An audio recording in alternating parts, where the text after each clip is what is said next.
বাংলাদেশ আমাদের প্রতিবেশী দেশ।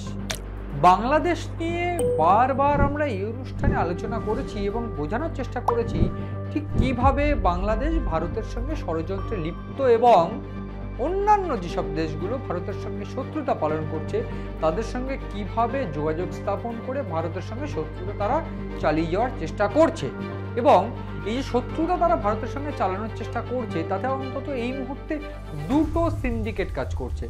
একটা ইউনুস সিন্ডিকেট, অন্যদিকে ওয়াকারুজ্জামান সিন্ডিকেট।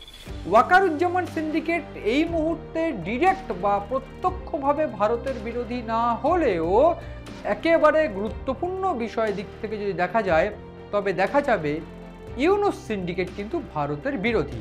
এবং এই ইউনুস সিন্ডিকেট এবং ওয়াকারুজ্জামান সিন্ডিকেটের সংঘাত ইতিমধ্যেই আমাদের কাছে প্রকাশ্যে।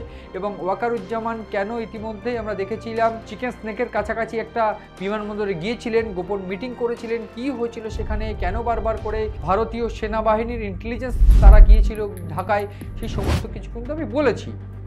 ঢাকায় ভারতের সেনা পা রাখায় বা ঢাকার ভূখণ্ডে ভারতীয় সেনার ইন্টেলিজেন্স যারা রয়েছে তারা পা রাখার পরেই রীতিমতো হাঁটু কাঁপতে শুরু করে ইউনুসের এবং তিনি ভয় পেতে থাকেন তবে কি আমার গদি এইবারই চলে গেল।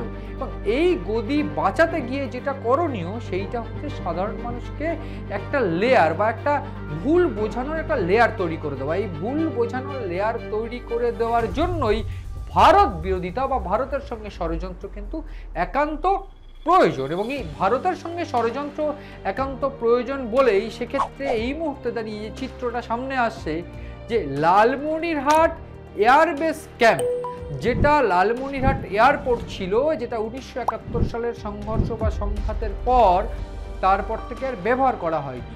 এবং ইতিমধ্যেই আমরা বছর দুয়েক আগে বা সম্প্রতি কয়েকের মধ্যেই আমরা শুনছিলাম যে চীন সেখানে ইনভেস্ট করে সেইখানে এয়ারবেস ক্যাম্প তৈরি করতে চায় এবং সেইখানে চীনের ইনভেস্টমেন্টে পাকিস্তানের প্রজেক্টে কাজ হবে, এইরকম একটা বিষয় কিন্তু শোনা গিয়েছিল গোয়েন্দাদের মাধ্যম দিয়ে।